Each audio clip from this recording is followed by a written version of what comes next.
Friends summer వచ్చేసింది. నిజంగా temperatures అయితే డే టు డే మరీ వర్స్ట్ గా తయారవుతున్నాయి. ఒక్కొక్క రోజు చల్లగా ఉంటుంది కానీ ఎండ ఉన్న రోజు అయితే మామూలుగా ఉండట్లేదు. అఫ్ కోర్స్ స్టూడియో రూమ్ లో అయితే ఏసీ ఉంది, బట్ మన టీం ఎక్కడైతే బయట కూర్చొని వర్క్ చేస్తారో అక్కడ మాత్రం ఎలాంటి ఏసీ లేదు. మనం ఉంటుంది ఏదేందో సెంట్రల్ ఏసీ అయితే కాదు. సో వీళ్ళ కోసం నేను ఒక కూలర్ అన్న పర్చేజ్ చేద్దాం అని చెప్పి నార్మల్ లోకల్ మార్కెట్స్ కి అయితే వెళ్లి తిరిగాను. ఒక ఈచ్ కూలర్ వచ్చేటప్పటికే సుమారుగా 3000, 4000, 5000 ఇంకొంచెం మంచిగా స్వింగ్ ఇలాంటివి ఏమైనా ఉన్నాయి అన్నట్లయితే గనక 7,000-8,000 రూపాయలు కూడా ఛార్జ్ చేస్తున్నారు. ఇవన్నీ లోకల్ బ్రాండ్, కంప్లీట్లీ మన దగ్గరే తయారవడం అయితే జరుగుతుంది. వీటిని పర్చేజ్ చేయొచ్చు, బట్ నాకు ఇక్కడ సేఫ్టీ కన్సర్న్స్ కూడా ఉంటాయి. ఎందుకంటే లోకల్ గా తయారు చేసినటువంటి కూలర్స్ అన్నిటిలో కూడా మెటీరియల్ అంతా లోకల్ గా యూస్ చేస్తూ ఉంటారు. ఇంకా చెప్పాలంటే కూలర్స్ లో మనం ఎక్కువగా వాటర్ ని యూస్ చేస్తుంటాం కాబట్టి సో ఆపరేట్ చేసేటప్పుడు షాక్ కొట్టే అవకాశాలు అయితే ఎక్కువగా ఉన్నాయి. ఇన్ఫాక్ట్ నాకైతే చాలానే ఉన్నాయి. దీన్ని పక్కకు పెట్టారు అన్నట్లయితే కనుక కూలర్ యూస్ చేయడం వల్ల ఆ రూమ్ లో హ్యూమిడ్ ఎక్కువగా ఉంటుంది. అదేనండి, తేమ ఎక్కువైపోయి మనకి చెమటలు పోయటం లేదా ఒళ్ళంతా జిడ్డు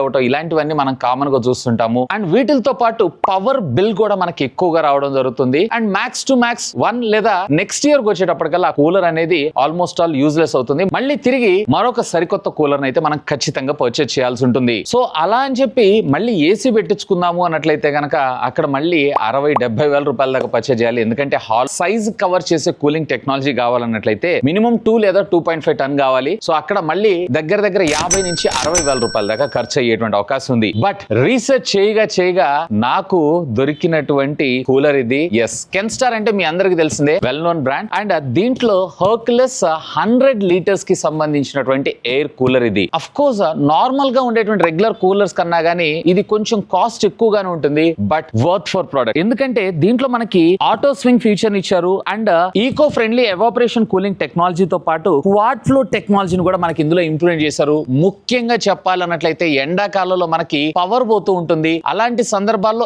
ఇన్వర్టర్ మీద కూలర్స్ అయితే రెగ్యులర్ గా మనం ఆఫ్లైన్ లో కొనేవి లేదా మన ఇంటి దగ్గర కొనేవి అయితే రావు. ఎందుకంటే అందులో ఉండేటువంటి మోటార్స్ అనేవి 750 వాట్స్ లేదా 1 కిలోవాట్ కి సంబంధించినటువంటి మోటార్స్ అయితే యూస్ చేస్తారు. అక్కడ ఇన్వర్టర్ మాక్సిమం లోడ్ అయితే కన్జ్యూమ్ చేసుకుంటుంది. సో ఇది ఇన్వర్టర్ మీద వర్క్ చేయడంతో పాటు టచ్ కంట్రోల్స్, ముఖ్యంగా రూమ్ లో ఉన్నటువంటి హ్యూమిడిటీని కూడా ఇది కంట్రోల్ చేయడం అయితే జరుగుతుంది. అండ్ వీటిలో కూడా మీకు రూమ్ సైజెస్ ని బేస్ చేసుకొని మనకు అవైలబుల్ ఉంటాయి. ఇప్పుడు నేను చూపించేటువంటి మోడల్ ఏదైతే ఉందో మీకు 500 స్క్వేర్ మీటర్స్ కలిగినటువంటి రూమ్ ని ఇది ఆరామ్సే కవర్ చేయడం జరుగుతుంది. ఆల్మోస్ట్ ఎయిర్ త్రో కూడా 45 ఫీట్ దాకా రావడం జరుగుతుంది. ఇంతేకాదు మరిన్ని ఫీచర్స్ కూడా ఉన్నాయి. సో ఇక ఆలస్యం చేయకుండా అన్బాక్స్ చేసేద్దాం.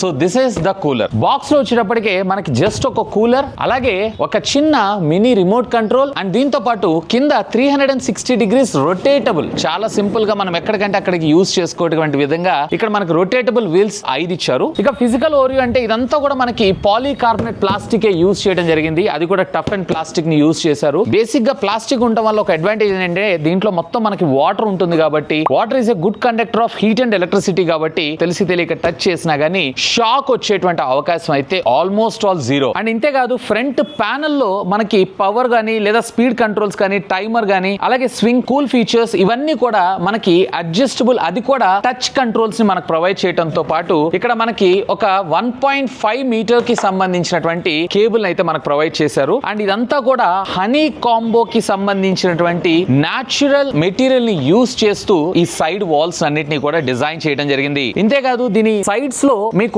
వాటర్ లెవెల్ ఇండికేటర్ అయితే ప్రొవైడ్ చేశారు. సో ఎంత లెవెల్ ఆఫ్ వాటర్ ఉంది అనేది మనం ఇక్కడ చూడొచ్చు. అండ్ దీంతో పాటు ప్యారలల్ గా ఇక్కడ మనకి 2 amps కి సంబంధించినటువంటి ఒక ఫ్యూజ్ ని ఇచ్చారు, బేసిక్ గా షార్ట్ సర్క్యూట్ కాకుండా ఉండడం కోసం. This is a good move. And దీంట్లో వచ్చేటప్పటికే 100 లీటర్స్ ఆఫ్ వాటర్ స్టోరేజ్ కెపాసిటీని మనకి ఇందులో తీసుకొని రావడం జరిగింది. అండ్ దీన్ని చాలా సునాయాసంగా ఈజీగా మీరు మెయింటైన్ కూడా చేయొచ్చు. జస్ట్ ఇక్కడ ఓపెన్ క్లోజ్ ఉంటుంది. డైరెక్ట్ గా దీని బ్యాక్ సైడ్ ఉండేటువంటి ఈ ట్రే ని మనం రిమూవ్ చేయొచ్చు. అండ్ ఇక్కడ మీరు చూస్తున్నారు కదా, డ్యూయల్ లేయర్ కి సంబంధించినటువంటి హనీ కాంబోని మనకు ప్రొవైడ్ చేశారు. అండ్ ఇదంతా కూడా ఆర్గానిక్ మెటీరియల్ తోటి వీళ్ళు యూజ్ చేశారంట. ఒక పవర్ఫుల్ మోటార్ అండ్ దీంతో పాటు ఒక వాటర్ పంప్ ని కూడా మనకి ఇందులో ప్రొవైడ్ చేయడం జరిగింది. ఇంతేకాదు ఇక్కడ ఉన్నటువంటి ఈ చిన్న రిమోట్ సహాయంతో డైరెక్ట్ గా దీంట్లో మనకు కొన్ని కంట్రోల్స్ ఇచ్చారు. On off, swing, cool, timer, even fan యొక్క స్పీడ్ పెంచుకోవడం, తగ్గించుకోవడం, ఈవెన్ ఫ్యాన్ మాత్రమే మనం ఆఫ్ చేసుకునేటువంటి ఫీచర్ కూడా మనకు ప్రొవైడ్ చేశారు. ఇది 2 AA బ్యాటరీ సెల్స్ తోటి మనకు రన్ అవ్వడం జరుగుతుంది. సో మనకి మెయిన్ కంట్రోల్ యూనిట్ అయితే ఈ విధంగా రావడం జరుగుతుంది. సో ఇక్కడ మీరు చూస్తున్నారు కదా, ఇది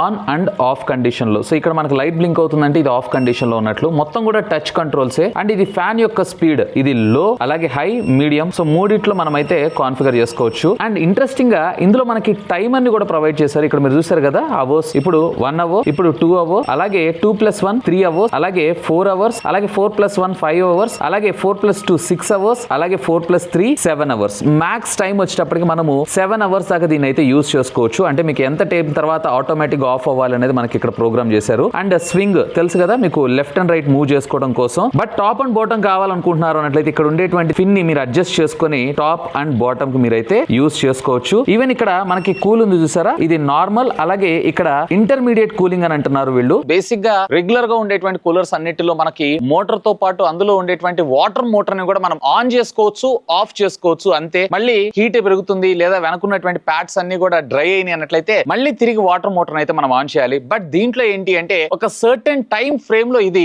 ఆన్ అయి ఆఫ్ అవుతూ ఉంటుంది కాబట్టి మాన్యువల్ గా మనం అడ్జస్ట్ చేయాల్సిన అవసరం లేకుండా కంప్లీట్లీ ఆటోమేటిక్ గా జరగడం జరుగుతుంది. ఇది ఒక ఇంట్రెస్టింగ్ ఫీచర్ అనిపించింది. అండ్ బై ద వే దీంట్లో ఉన్నటువంటి మోటార్ వచ్చేటప్పటికే 175 వాట్స్ కి సంబంధించినటువంటి మోటార్ ని యూస్ చేశారు. 4500 RPM దాకా మాక్సిమం ఇది మనకు రొటేట్ అవడం జరుగుతుంది. Depends upon me fan speed ని బేస్ చేసుకొని, మీ రిక్వైర్మెంట్ ని బేస్ చేసుకొని మీరైతే దీన్ని యూస్ చేసుకోవచ్చు. వీటిల్లో కొన్ని మోడల్స్ వచ్చేటప్పటికి మీకు ఐస్ ఛాంబర్ కూడా ఉంటుంది. దాంట్లో మీరు ఐస్ క్యూబ్ గానీ లేదన్నట్లయితే చిల్డ్ వాటర్ గానీ పోసారు అన్నట్లయితే కనుక కూలింగ్ మరింత ఎఫిషియన్స్ గా రావడం అయితే జరుగుతుంది. బట్ ఇందులో మనకు ఆ ఛాంబర్ అయితే లేదు. అసలు వీటన్నిటి పక్కకు పడేసండి. బ్రాండ్స్ మనకు 100 వాగ్దానాలు చేస్తుంటాయి, బట్ మన లెవెల్ టెస్టింగ్ అయితే మనం చేయాలి కదా. ఇప్పుడు యాక్చువల్ గా అవుట్ సైడ్ టెంపరేచర్ ఎంత ఉంది అనేది ఒకసారి అయితే నేను ఇక్కడ చూస్తున్నాను. అరౌండ్ 35 డిగ్రీస్ దాకా, 35.2, 35, 35.6 దాకా మనకి టెంపరేచర్ అయితే రావడం జరుగుతుంది. ఒక్కసారి ఈ కూలర్ నుంచి వచ్చేటువంటి అవుట్పుట్ గాలి ఏదైతే ఉందో ఎంత టెంపరేచర్ వస్తుంది ఏంటి అనేది మనం ఒకసారి లైవ్ లో టెస్ట్ చేద్దాం రండి. సో ఇక్కడ మీరు చూస్తున్నారు కదా, 26 డిగ్రీస్ అంటే ఆల్మోస్ట్ ఆల్ 10 డిగ్రీస్. ఇప్పుడు నేను ఇక్కడ బయట చూపిస్తున్నాను, అరౌండ్ 39 డిగ్రీస్ దాకా వెళ్తుంది. అలాగే దీని దగ్గర నేను పెడుతున్నాను అరౌండ్ 26 డిగ్రీస్. కూలర్ దగ్గర కాకుండా రూమ్ టెంపరేచర్ మనం ఒకసారి చూసారు అన్నట్లయితే కనుక ఆల్మోస్ట్ 29 డిగ్రీస్. అంటే అవుట్ సైడ్ ఉన్నటువంటి టెంపరేచర్ కి ఇది ఆల్మోస్ట్ ఆల్ ఒక 10 to 12 డిగ్రీస్ దాకా మనకి టెంపరేచర్ లోగా తీసుకొని రావడం జరుగుతుంది. విచ్ ఈస్ ఒక కూలర్ కి ఇది వెరీ గుడ్ అని నేను అంటాను. ఇంతేకాదు బేసిక్ గా ఏసీని మనలాంటి మిడిల్ క్లాస్ పీపుల్స్ అందరూ కూడా ఎఫోర్డ్ చేయలేరు. సో అలాంటి వాళ్ళకి ఇది మిడిల్ క్లాస్ ఏసీ కిందనే మనకు రావడం జరుగుతుంది. యాక్చువల్ గా దీని కాస్ట్ వచ్చేటప్పటికి బేసిక్ గా దీంట్లో మీకు 2 మోడల్స్ రావడం జరుగుతుంది. ఒకటి వచ్చేటప్పటికి టచ్ కంట్రోల్స్, ఇదైతే సుమారుగా 17,000 రూపాయల దాకా రావడం జరుగుతుంది. లేదు నేను ఫిజికల్ నాబ్స్ తోటి నేను వీటిని అడ్జస్ట్ చేసుకుంటానంటే మీకు అరౌండ్ 14,000 రూపీస్ దాకా రావడం జరుగుతుంది. ఎంఆర్పీ వచ్చేటప్పటికి 23,000 రూపీస్. ఎనీవే, ఒకవేళ మీరు కనుక ఈ ప్రొడక్ట్ ని పర్చేజ్ చేయాలనుకుంటున్నారు అన్నట్లయితే కనుక మీ నియర్ బై ఉన్నటువంటి ఆఫ్లైన్ స్టోర్స్ కి వెళ్ళండి, లేదా ఈ వీడియో కింద ఉన్నటువంటి డిస్క్రిప్షన్ లో లింక్స్ ప్రొవైడ్ చేస్తాను. Feel free to use my link. ఇంకా మీకు ఏమైనా డౌట్స్ ఉంటే లెట్ మీ నో, ఖచ్చితంగా కామెంట్ చేయండి. సాధ్యమైనంత వరకు వాటన్నిటికి కూడా రిప్లై ఇస్తాను. అండ్ త్వరలో ఏసీస్ కి సంబంధించినటువంటి వీడియోని కూడా తీసుకొస్తాను. That's all for today. This is Vasu signing off. Have a great day.